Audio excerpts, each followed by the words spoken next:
Somebody said the other day, she's one of the leaders of the party. I said, you got to be kidding.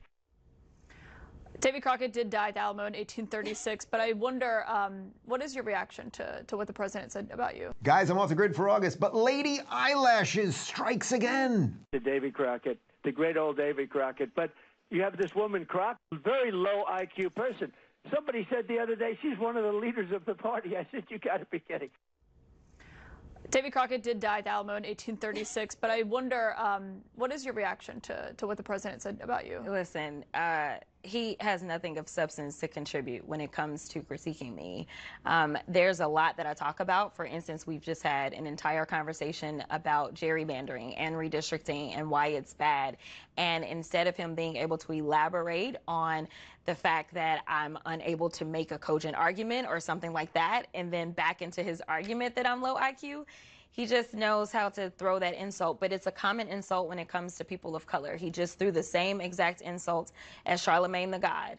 And so I want people to see him and understand who he is.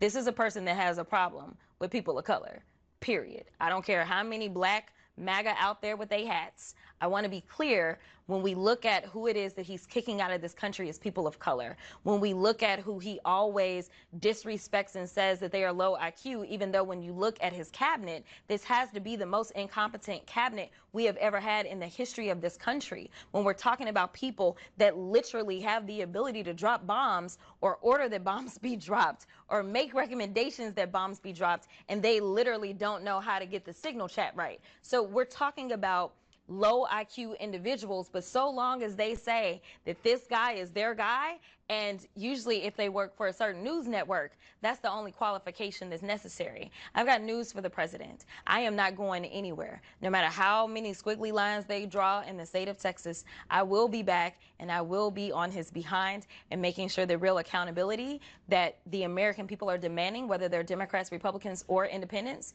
that it is had when the Democrats take control of this House in the midterms.